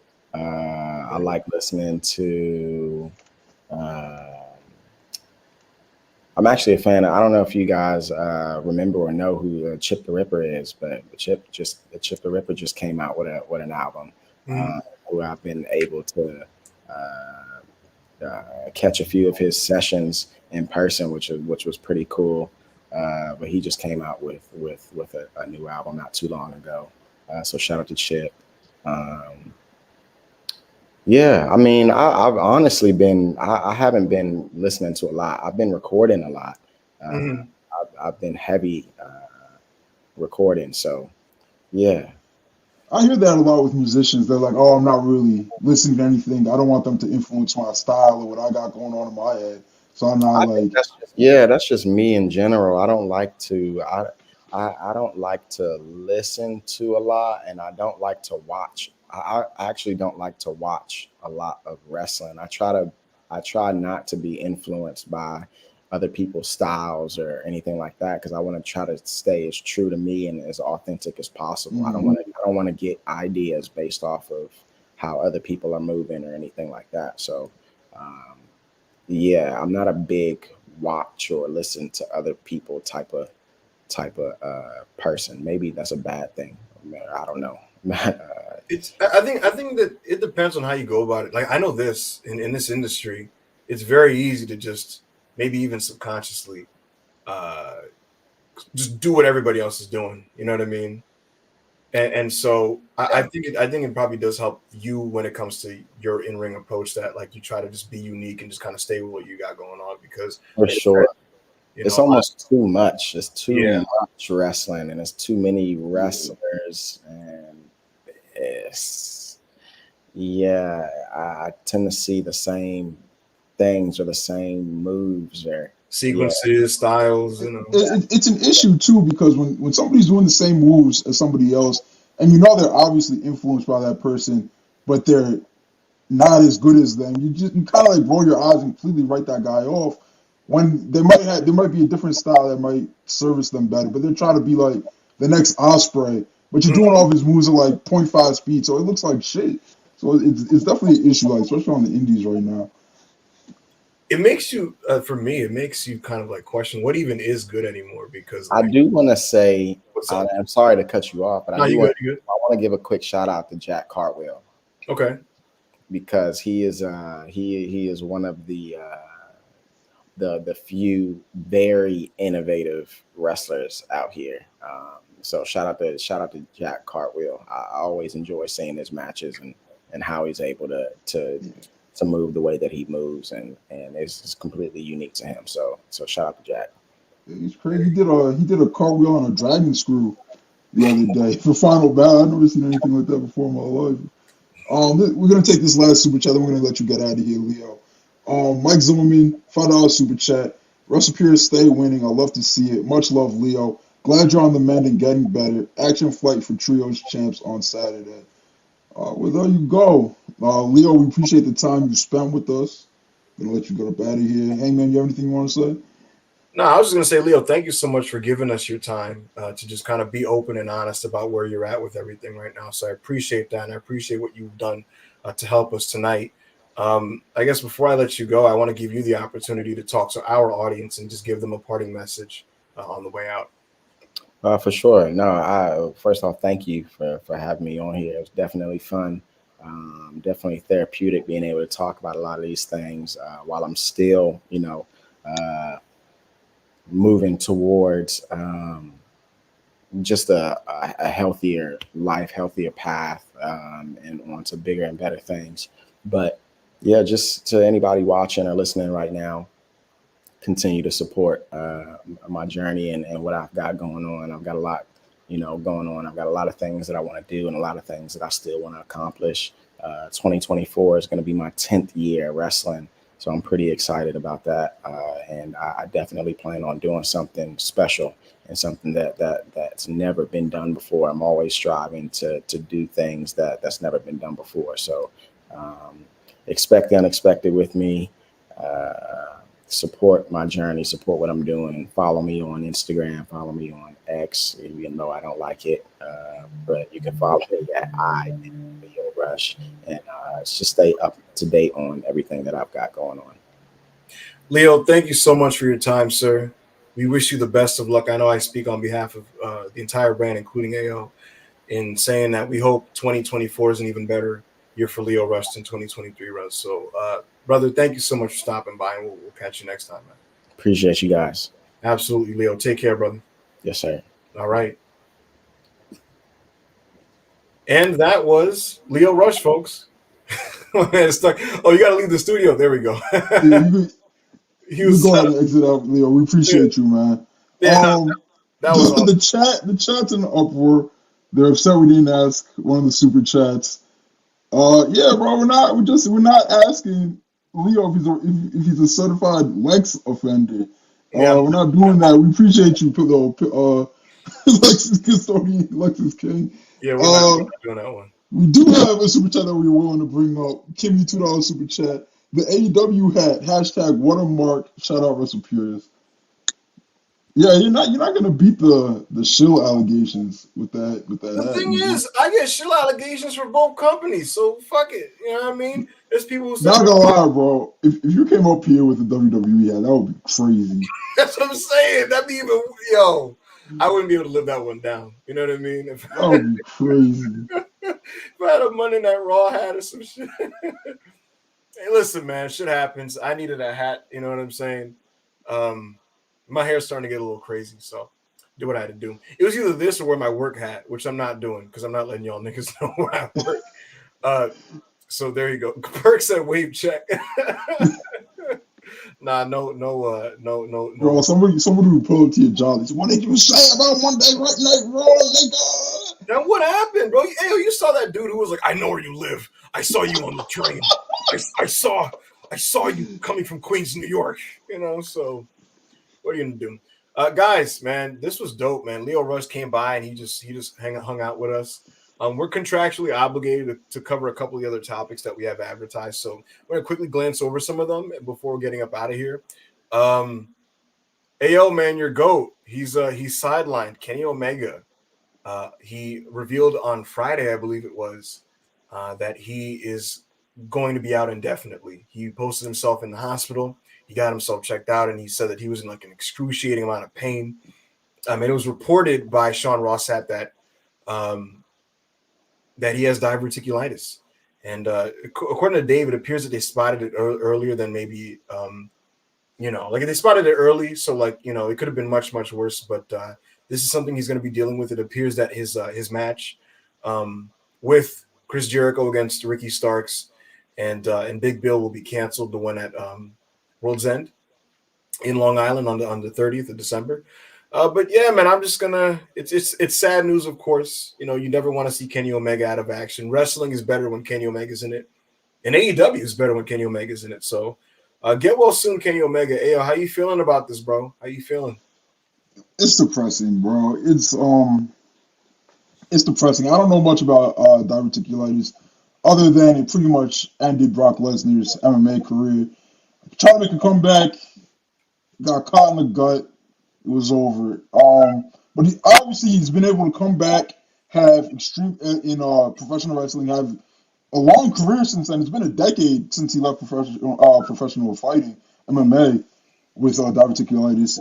He's had very physical matches. He's been able to hit the road. He do some house shows here and there. Lesnar's schedule is never the heaviest, but so we're hoping the best for Kenny. Hope he comes back better than ever. My hope is that when he comes back, they're not just like, we gotta pick back up this Golden Jets storyline. Obviously, my first foremost, I pray for his health and well-being outside of wrestling. But in wrestling, bro, if he comes back and they put him back in Jericho, that would be so depressing. Bro, you're wasting your bump card. If you come back in the state that he's in, right, where it's like you gotta cherish when he can do this, right, brother, use that bump card on an Ospreay singles match. You feel me? I don't need to see you wrestling Starks and Big Bill with teaming with Chris Jericho. Niggas didn't even want to watch the match like that. The segment on Wednesday wasn't very good. So it's just unfortunate. I'm not sure what brings on diverticulitis. I'm not sure if that's something that comes on with age or your diet or whatever. But it's unfortunate.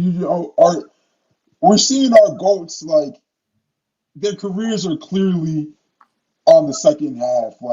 This is Bryan Danielson said he's probably never going to be retired from professional wrestling, but this is going to be his last year as a full-time performer. Bro, his body is telling Yeah, him it's how shot, he bro. feels. It's telling him I can't do this weekly anymore, even like monthly at this point. Kenny was held by duct tape entering AEW from his New Japan run, stuck it through, did solid 2 years, and then he had to take that time off, came back, looks better than ever, and now he's sidelined again. Um, Punk, Punk's struggled with injuries his entire career, but still, like, he's older now. You just never know, man. You never know when somebody that you've been watching your whole life is just going to be shelved for a year, or it's just going to have to call it quits. Like, who would have thought that Big E would never wrestle again when he went into that, like, what was it, a 6-man? Just a random 6-man on Friday Night SmackDown. So just appreciate these guys while we have them. Absolutely, man. Absolutely. And it also, I think it's one of those things that should be a wake-up call to the industry, in the sense that I think promoters should kind of really get the ball rolling on these young guys that they're just kind of, banking on their potential and kind of dragging their feet and pushing. I think now is the time to just kind of really go all in with some of these dudes, man. Because again, some of these guys that are carrying these companies, they're 40, bro. They're 40. They're beat up. You know what I mean? They've had long careers. I think it's time now to really get back to really trying to go all in on some of these young wrestlers and seeing, really trying to, instead of like kind of dragging your feet and taking your time with it. Because again, a lot of these guys are just beat up. It's not only that, but taking your time with putting together like these dream matches, so to speak, bro. Like, we have so and so under contracts for this many years. We could get down to that. We could get that match down the line. Can we? Can we get that match down the line? Like, make these matches happen while people are available and healthy and able to do them. Bro, for me personally, I always wanted to see Danielson and CM Punk have a rematch in AEW, because their match at Over the Limit 2012 is amazing. And it's like one of those things where I'm sure they were gonna eventually get to it, but it's they were gonna tag, they were gonna have a match, they were eventually gonna do everything, but it never happened. It never happened, and that's just one example. Cody Rhodes didn't get to wrestle a lot of guys in AEW, and this is just gonna continue to be the thing. Never got the Punk match, never got the Kenny match, never got the Hangman match, never. No. And it's like, look, at the end of the day, man, when you have these guys available on your roster, I'm not saying burn big matches every week. Yeah, every week after week, but really, I think be proactive in trying to get to those big matches, because sometimes you can be comfortable and say, oh, he's in a 3-year deal, he's in a 4-year deal, he's in a 5-year deal. Bro, injuries happen. Sometimes shit happens. People leave. People get into backstage fights. Things happen. So, yeah, man, let's really try to get going on some of these matches. It's why I'm happy that Danielson is kind of crossing off his list right now in this last full-time run, getting to some of these big matches. But yeah, man, Russell Pierce, we wish Kenny Omega the best of luck, and hope he gets back sooner rather than later, because he's one of the greatest wrestlers of his generation, and I hope we get to see him soon, happy and healthy. But that's the deal with that.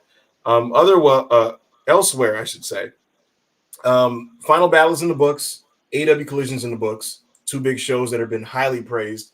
I'm not even done with Final Battle personally. I got a couple more matches to go. You haven't seen Collision yet either, right? No, so I was just gonna say,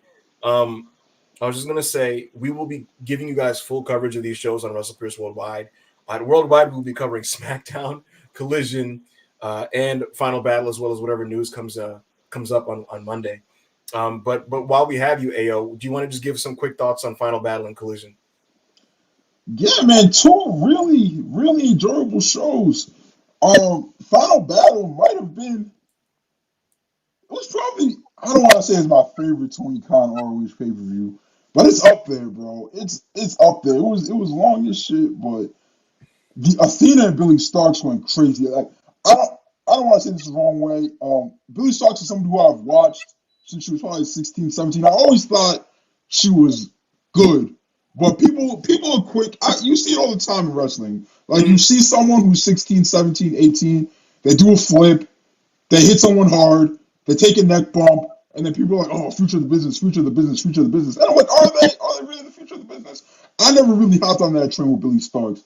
But that match that she had with Athena on Friday, even the one that she's doing on Honor Club, like, people were right, bro. Like, Billy Starks is as advertised. She is She's good beyond her years. She's gonna be a major player in this industry. Athena is one of the greatest Ring of Honor world champions of all time. She's up there with Joe Danielson, Nigel. Like she's a legend if you ask me. Um, that 5-way match was, I mean, 6-way match. I'm sorry, the survival match. That was insane.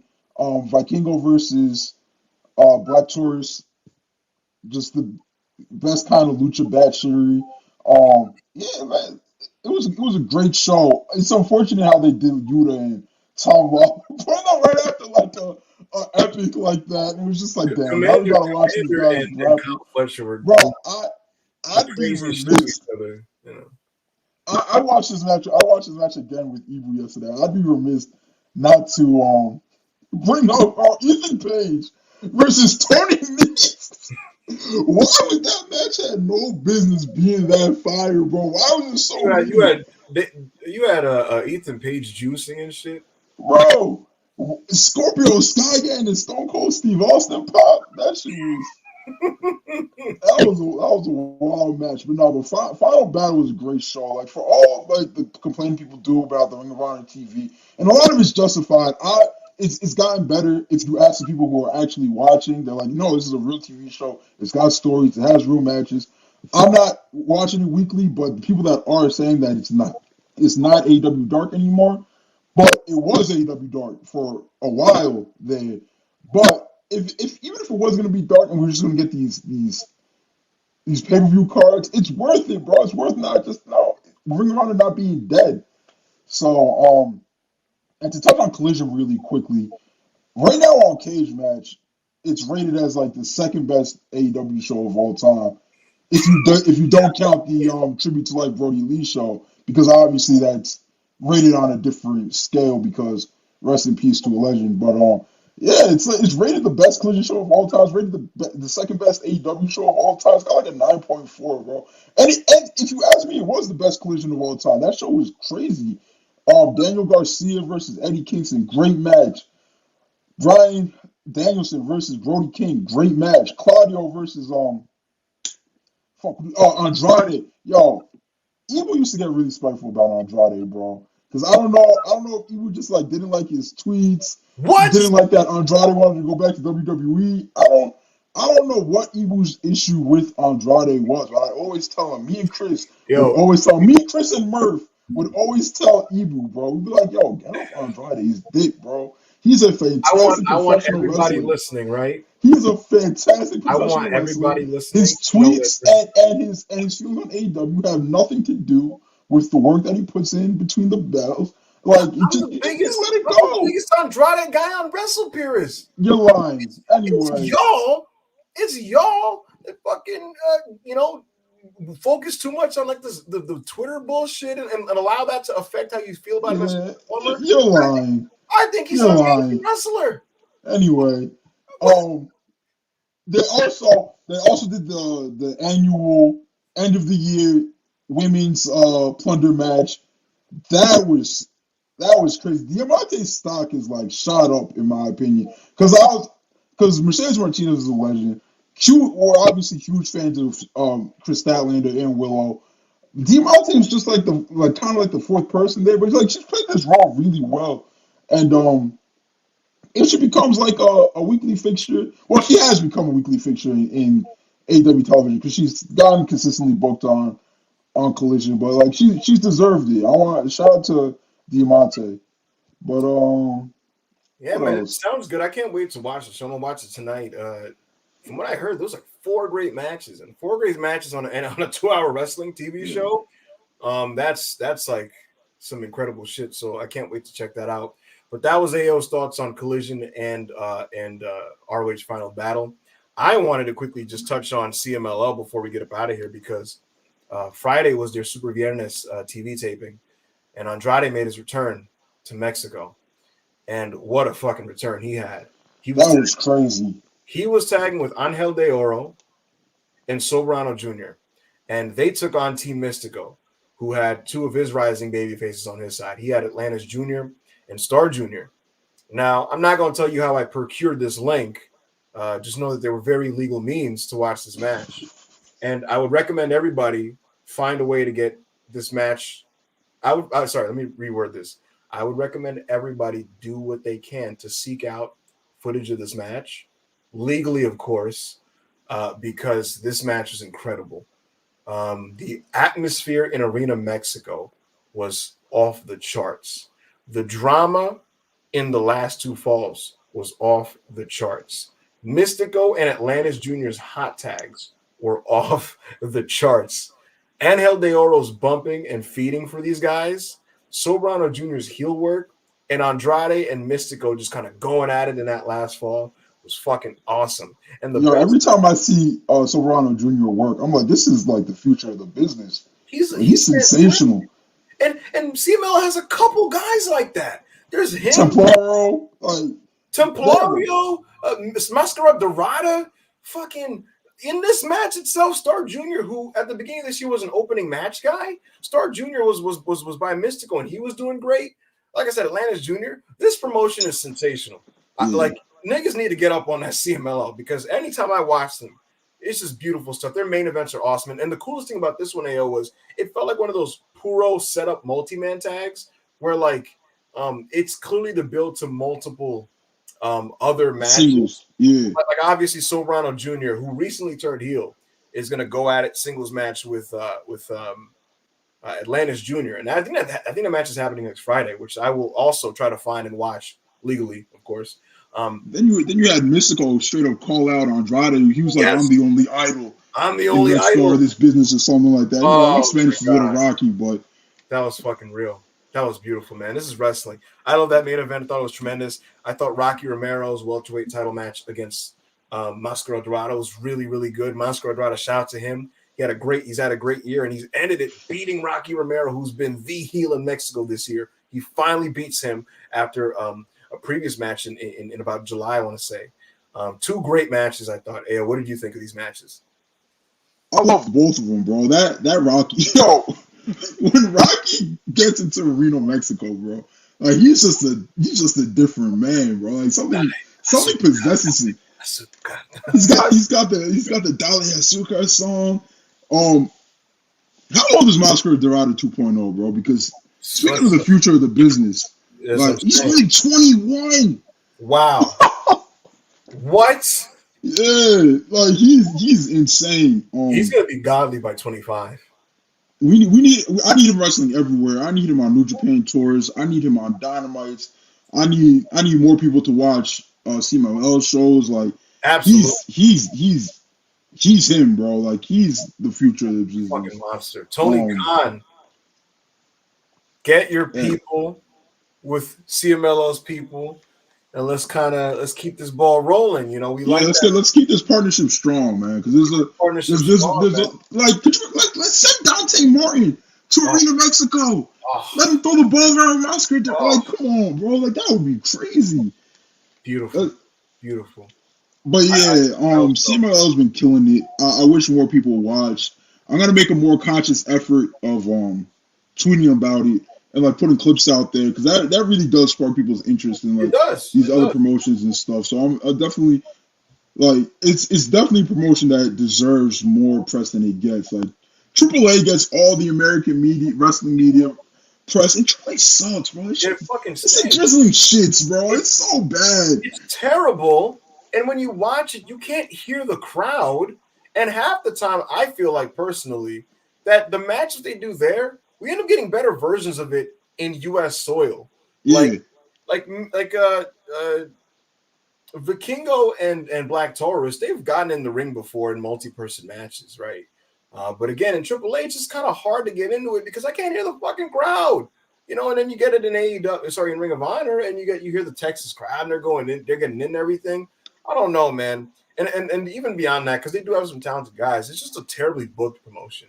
And it's a shame that they're the lucha promotion with the most exposure stateside, especially on social media, because like you said, bro, CML is fucking fantastic. It's just that it's hard to access. It's not super accessible. But what we can do, AO, if you can make it happen, we should post the legal links to these matches on the WrestlePeers Discord so that our audience can be tapped in and know what we're talking about. So we'll definitely do that, and you guys can watch these matches legally for sure.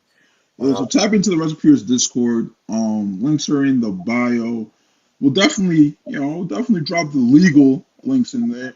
Absolutely. Also, Cubs fan, what's his name on Lucha on Blog. Twitter? Lucha Blog. It's not up to date, but he has a file sharing link in his bio that has a ton of CMLL matches in there. Yes. Just go to Cage Match. Like, check out the rated matches. You will not be disappointed. CMLL is sensational, bro. Absolutely, and you'll see he has every major show this year is in his drive. It's just not up to date. It's maybe a couple weeks back. Yeah. But listen again, Cage Match. Look at some of these highly rated matches. Check it out because they've had a great year. So shout out to CMLL and shout out to you guys, man. You guys have kind of stuck it out with us for about 2 hours here, watching us talk to Lio Rush and then kind of just do this post show chat. So I've had a lot of fun. Again, tomorrow is WrestlePeers Worldwide, and we'll give you guys full coverage of SmackDown, where Roman Reigns made his return, and AJ Styles also made his return, notably larger. Ayo, he made his return. So we'll talk about that show. Yo, Hunter's just like nudging these guys, and it's just like, yeah, absolutely. Come on, bro. The Triple H playbook was to like juice when you're hurt and just come back crazy. So it's too coincidental at this point. So I guess, hey man, shout out to Endeavor and their new testing policies. But we'll talk about SmackDown tomorrow. We will talk about Collision in full tomorrow. We will talk about Ring of Honor Final Battle in full tomorrow. And you guys can look forward to that because 3 shows that I watched some SmackDown. I enjoyed the show, and I'm enjoying Ring of Honor, and I'm sure Collision was tremendous. So we'll have full coverage of those shows tomorrow for you guys in WrestlePeers Worldwide. At 6 p.m. with the usual guys, myself, Joe Holbert, and Monty of WrestlePeers. But before we get out of here tonight, let's get through these last couple super chats and then sign off here. Yeah. I'll just plug the rest of the week. So Worldwide tomorrow, Dumb Guy Live makes his return to Tuesdays this week. We also have the Raw review with Ebu and Rob. Check that out. Wednesdays we have the Twitch watch along for Dynamite. Thursdays, we might have a WrestlePeers Live with Monty and Ebu or Monty and Joe. Friday, same thing. Oh, no, I'm sorry. Thursdays, we have Dynamite reviews. Yes. Yeah, Thursdays, we have Dynamite reviews. Check those out. Fridays, we have a WrestlePeers Live with the names I mentioned. Saturdays, Collision Watch Along. So, WrestlePeers is always churning out content. Keep tapping in with us. We appreciate your support. We're rocking and rolling, man. We're rocking and rolling. Let me check out these last couple of super chats. Absolutely, guys. Thank you so much for the support, man. And Jay, with a spiteful super chat, $2. I'd rather see my GOAT retire than the Golden Jets to reunite. Hey, I'm almost inclined to agree. Hey man, I can't co-sign that, but I know where it's coming from. WrestlePeers on Rob, $2 super chat. Ebu was wearing a WWE hat Tuesday. I will not be doing this. And then we have one more.